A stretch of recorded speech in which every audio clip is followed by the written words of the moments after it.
So I think I weigh enough already.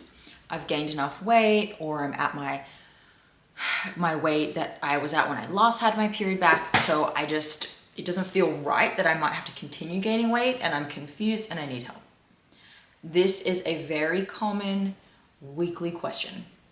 And I'm gonna walk you through the thought process behind determining, if that's true, or what else you might have to consider. Apologies if the audio is a bit echoey in here today. I forgot my microphone and we're just already cruising, so we're just gonna keep going.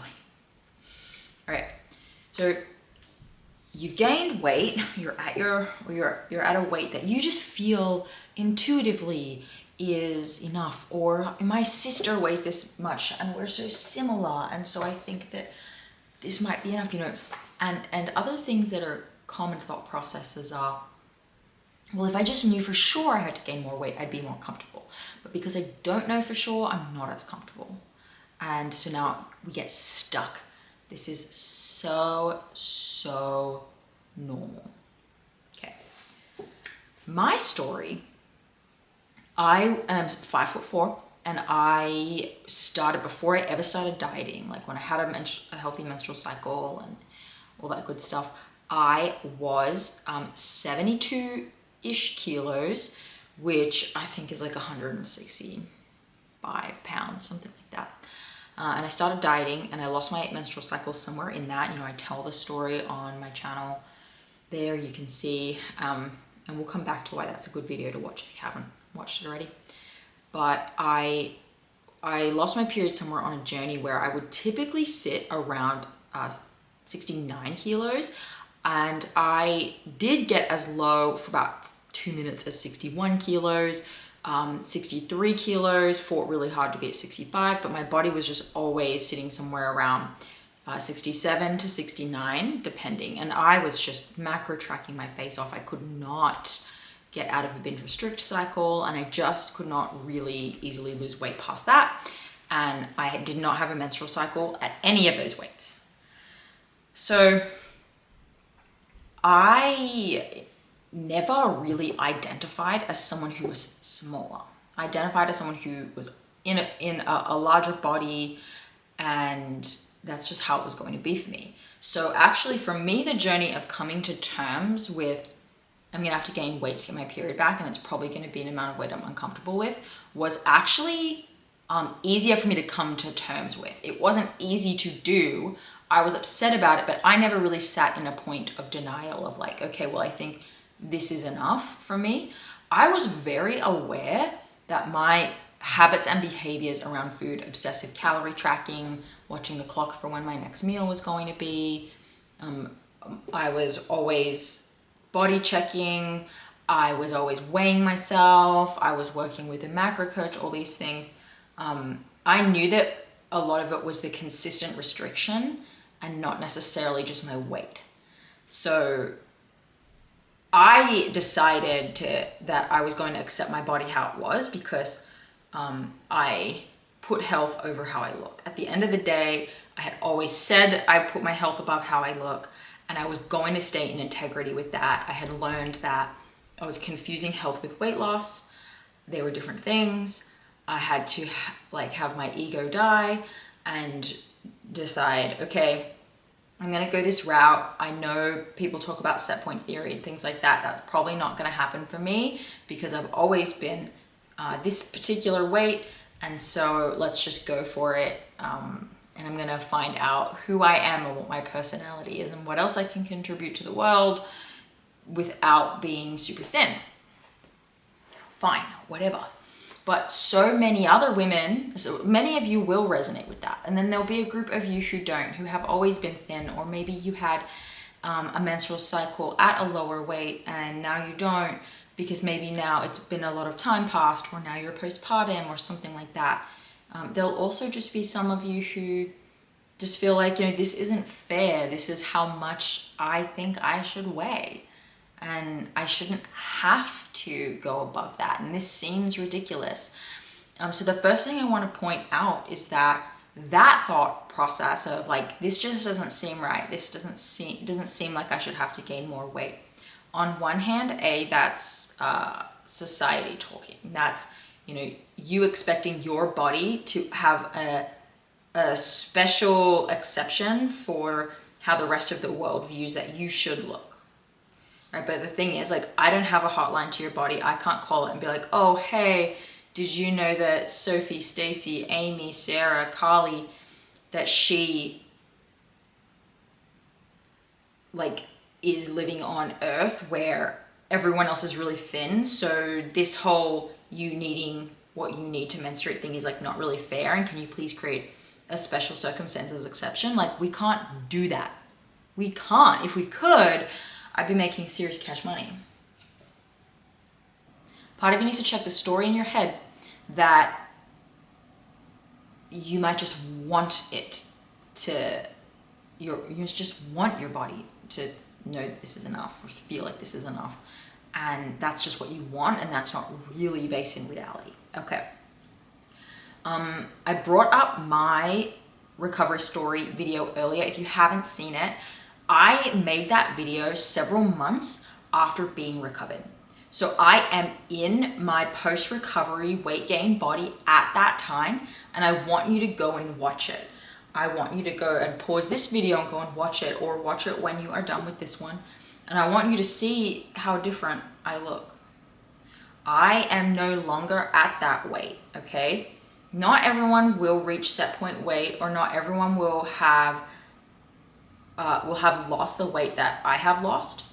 And I want that to be clear. And it has a lot to do with my lifestyle, and that I pursue pickleball really frequently. So I play a lot of sport, but I am now at a weight that I was fighting myself to be at, 135 pounds. There was no world where I had a menstrual cycle at this weight, approaching it how I was approaching it before in the past.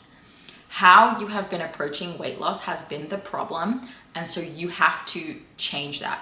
But the only way you can get back there, if that's something that you want to do, is by putting that goal down entirely right now, choosing to revisit it later in the future if when the time comes that's something you still want. But right now you need to focus on yourself and leave it alone. But please know that it is possible for you. Something that was helpful for me, and that has been helpful for other people that I've coached, is remembering, you know what? If this doesn't have to feel like a death sentence the way you're making it feel. You can revisit weight loss in the future if you want. But let's do one thing at a time right now and focus on this. Okay. If I just knew that it was for sure gonna work if I gained weight, I would be more willing to do it. That is a really common statement, and I get that a lot in women who are applying for coaching, and that's where they get stuck. This is the benefit of where coaching comes in, but if you are committing to DIYing this process, do just know that no one can know. But what we do have is a lot of statistical evidence that if you pursue this, if you focus, you will recover. Anyone who's listened to our podcast, the Hypothalamic Amenorrhea podcast, that's on all platforms, we share many stories. We interview many women who've recovered who say, just do it. I know it's scary, but you just have to let it happen, accept it's going to happen. If I just knew is not an option. But you do have a lot of evidence from other people that this is possible. And you can use cycle charting, you can use lab work, and you can use the fact that you don't have a period as a pretty good sign that you need to keep allowing your body to do what it needs to do.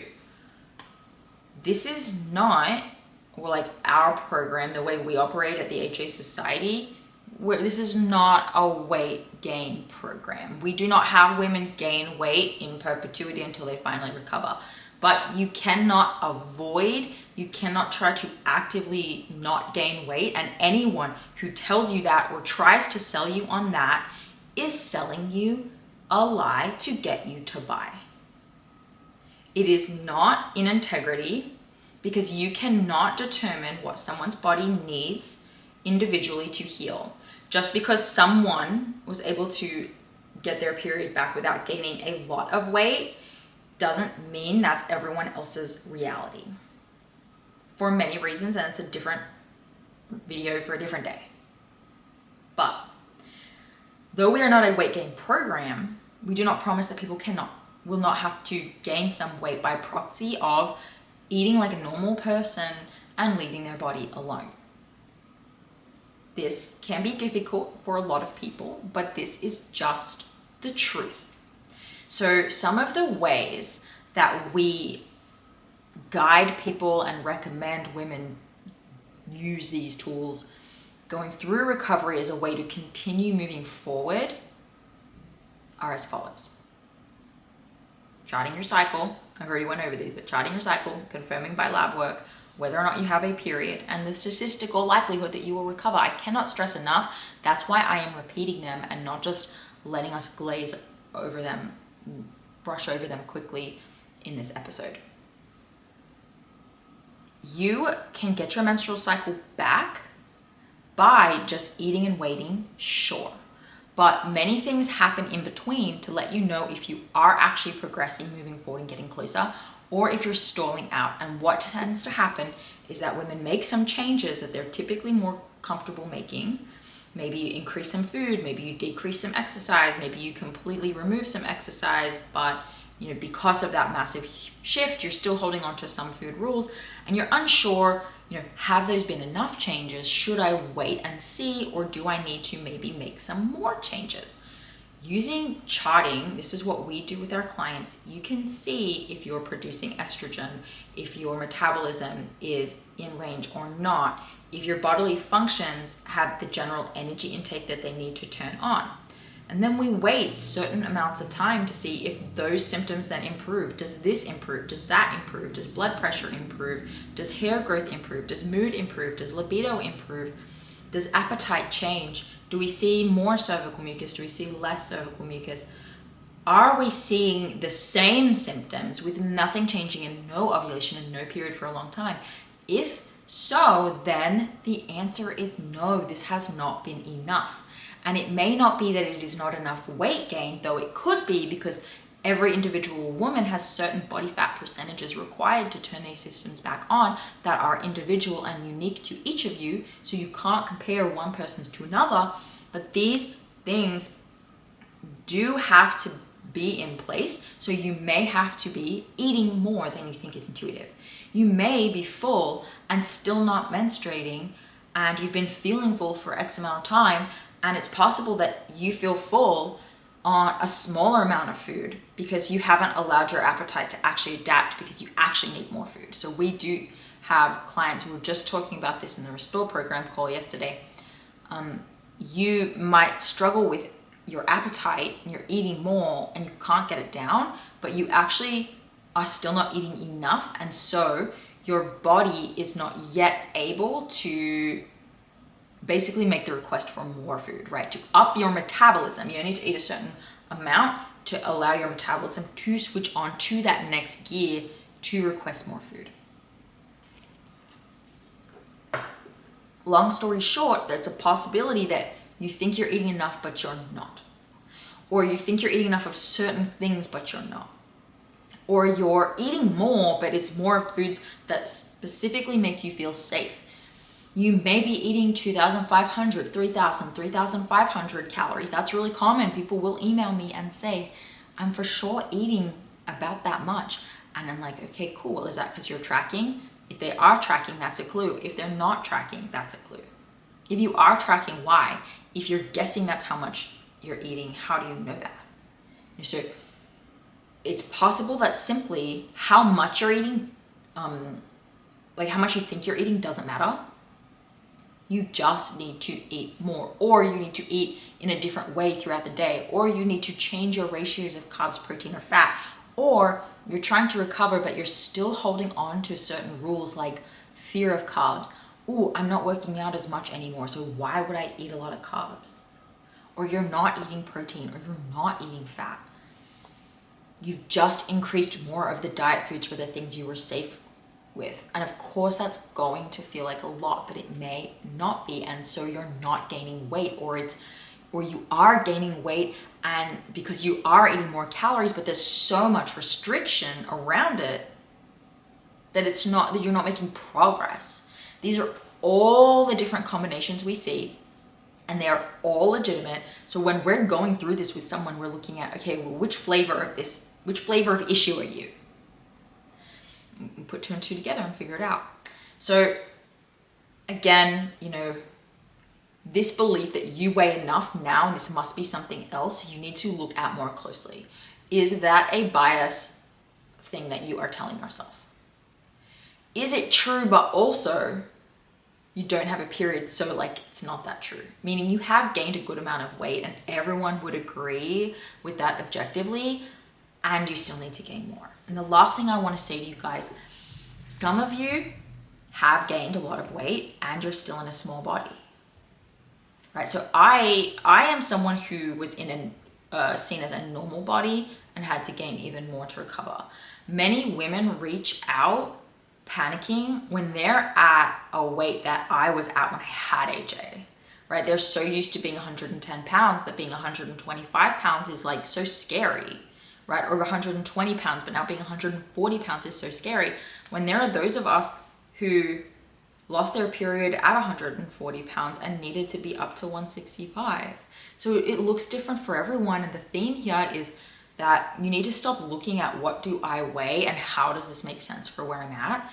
And you need to look at, okay, what am I doing? What am I eating? Where am I restricting? How could this be showing up and not helping me? That is crucial. So if this was interesting to you and you want a solid next step, if you have not done our masterclass before, I'm going to link it below. In this masterclass, it's held very often. I walk you through a lot of what I just talked about in more detail, some case studies, and the process of like how to track whether things are working for you or not. And if you want to work with us, this is what we do. We take women from HA to ovulation in the fastest possible route, picking out all of these mental and emotional blocks that you have to give you the facts and give you the fastest path from HA to recovery. That's what we do. You can chat with me or Ashley, member of our team, totally obligation free to see if coaching is right for you. Go learn about it at thehasociety.com/coaching. And I highly recommend to go do the masterclass and learn more that way. That's thehasociety.com/masterclass. And I'm going to link both of those below for you. If this episode was helpful, if weight gain is the biggest thing on your mind and this brings up questions, but Danny, what about my situation or whatever, please comment below. I am collecting all of y'all's questions for upcoming Q&As. And I can't wait to see you guys next time for another video. Bye.